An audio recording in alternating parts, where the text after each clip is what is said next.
Selamat siang Bapak Ibu dan para pensiunan teman-teman.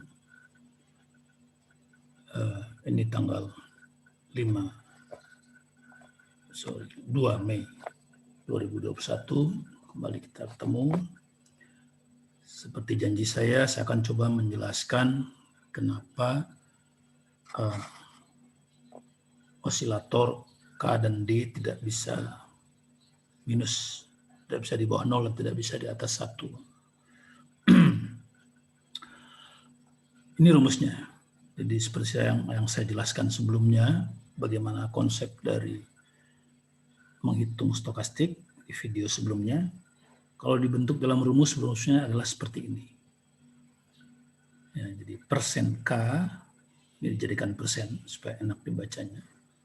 Jadi, titik nilai K dijadikan persen, makanya dikali 100. Itu adalah C minus Ln dibagi Hn minus Ln. Ini saya cuplik saja nih dari trading 212 di YouTube ya. Saya screenshot saja supaya saya nggak usah nulis.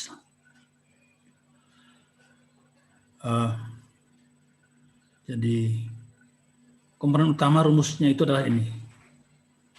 C adalah nilai penutupan, harga penutupan pada candle yang kita maksud.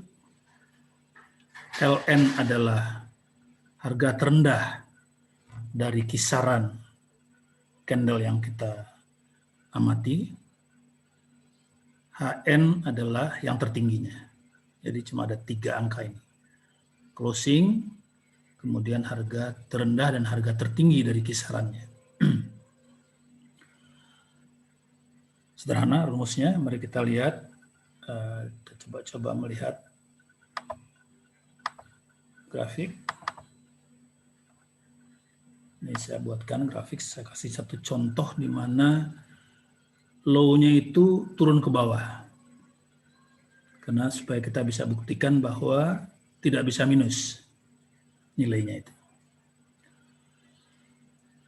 Jadi dalam grafik ini, 14 hari dalam box ini, closing di sini adalah yang paling rendah dibanding low-low yang sebelumnya. Nah, tadi rumusnya adalah C dikurang Ln. C adalah harga closing ini. Ln adalah harga terendah dalam kisaran ini. Mana harga terendahnya? Ya dia juga. Bukan ini, bukan ini, bukan ini, bukan ini. Harga terendahnya ya dia sendiri. Jadi C kurang C ya 0. Tidak mungkin negatif. Katakan ini turun lagi. Ya tetap harga ini dikurang harga ini. Ya tetap 0.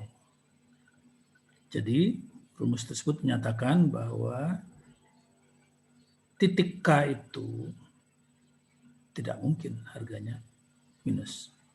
Paling rendah 0. Oke, nah sekarang juga kalau dia ke atas tidak mungkin lebih dari 1. Mari kita lihat.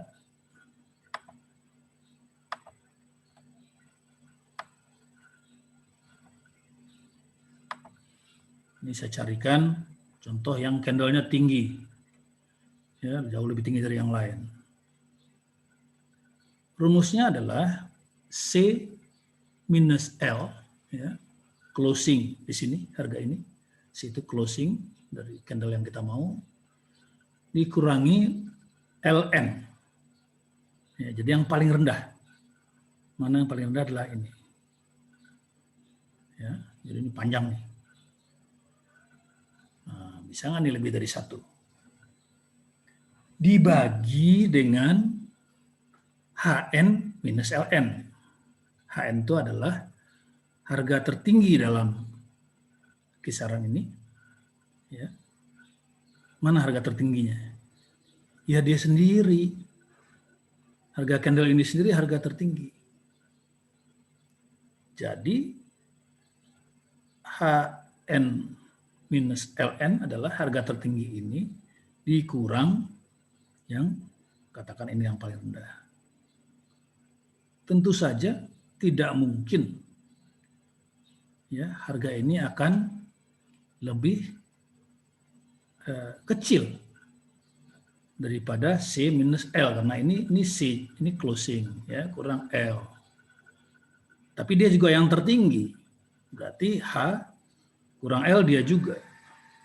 Jadi kalau dibagi C minus L dikurang C minus LN kurang HN minus LN, ya maksimum 1. Ya, karena yang terlibat adalah nilai ini. Ya, tidak mungkin harga K itu, titik K itu lebih dari 1. Nah, kalau di persentase dikali 100, berarti tidak lebih dari 100% kalau melihatnya dengan persen. Maka terjadilah harga grafik K itu tidak mungkin turun di bawah 0 dan tidak mungkin naik di atas 100%. Jadilah itu osilator, ya.